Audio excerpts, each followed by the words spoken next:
नमस्कार दोस्तों। एक बार एक बेहद खूबसूरत महिला समुद्र के किनारे रेत पर टहल रही थी। समुद्र की लहरों के साथ कोई एक बहुत चमकदार पत्थर छोर पर आ गया। महिला ने वह नायाब सा दिखने वाला पत्थर उठा लिया। वह हीरा था। महिला ने चुपचाप उसे अपने पर्स में रख लिया, लेकिन उसके हाव भाव पर बहुत फर्क नहीं पड़ा। पास में खड़ा एक बूढ़ा व्यक्ति बड़े ही कौतूहल से यह सब देख रहा था। अचानक वह अपनी जगह से उठा और उस महिला की ओर बढ़ने लगा।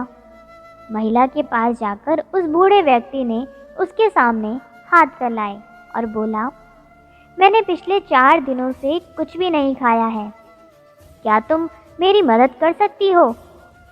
उस महिला ने तुरंत अपना पर्स खोला और कुछ खाने की चीज़ ढूंढने लगी। उसने देखा बूढ़े की नज़र उस पत्थर पर है जिसे कुछ समय पहले उसने समुद्र तट पर रेत में पड़ा पाया था। महिला पूरी कहानी समझ गई। उसने झट से वह पत्थर निकाला और उस बूढ़े को दे दिया। बूढ़ा सोचने लगा कि कोई ऐसी कीमती चीज़ भला इतनी आसानी से कैसे दे सकता है। बूढ़े ने गौर से उस पत्थर को देखा। वह असली हीरा था।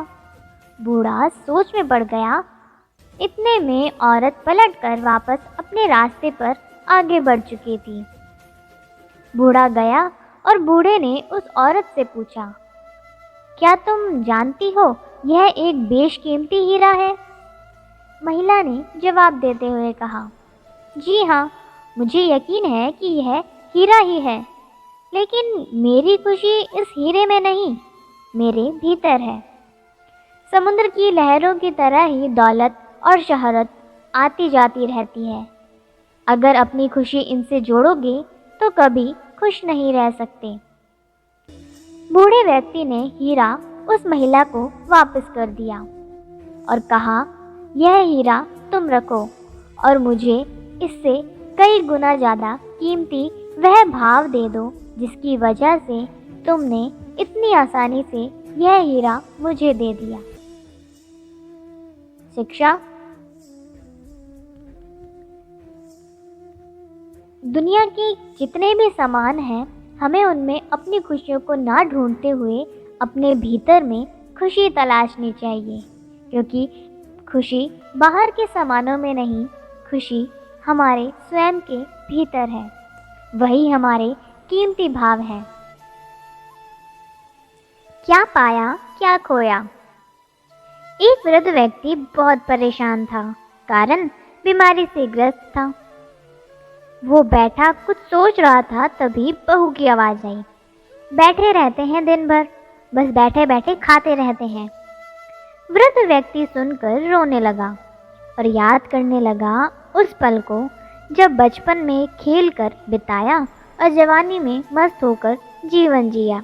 अब बुढ़ापा आया तो आज शरीर तो दुख दे रहा है, साथ में अपने भी दुख दे रहे हैं। क्या जो जीवन मैंने जिया 80 वर्ष, वो सब बेकार था? आज मेरे पास क्या है? यह शरीर जिसके लिए ना जाने क्या क्या नहीं किया, आज वही दुख का कारण बन बैठा है। जिसके लिए किया वो भी आज दुख के समय दुखी कर रहे हैं। आखिर इतने वर्ष में मैंने क्या पाया? अब तो मौत आने वाली है। यह मानव जीवन इतना दुख से भरा हुआ है, आरंभ से लेकर अंत तक। लेकिन मुझे कभी अफसोस नहीं हुआ, लेकिन आज अफसोस हो रहा है, क्योंकि आज मुझे जीवन का कोई लक्ष्य नहीं दिख रहा है। पहले धन कमाने का लक्ष्य था, मकान बनाने का लक्ष्य था, बेटों को पढ़ाने का लक्ष्य था, बहुत सारे। लेकिन ये सब एक जगह आकर रुक गए। लेकिन इसमें मेरा क्या लाभ हुआ? जहाँ से शुरू हुआ वहीं पर आकर रुक गया हूँ। खाली हाथ आए थे, ना साथ कोई आया था। अब खाली हाथ जाना है, ना साथ कोई जाएगा। पता नहीं क्यों ये मानव तन मिला है, मौत के बाद मेरा क्या होगा? हे भगवान, इतनी पूजा पाठ की, उसका क्या लाभ हुआ जीवन का? कुछ समझ में नहीं आया।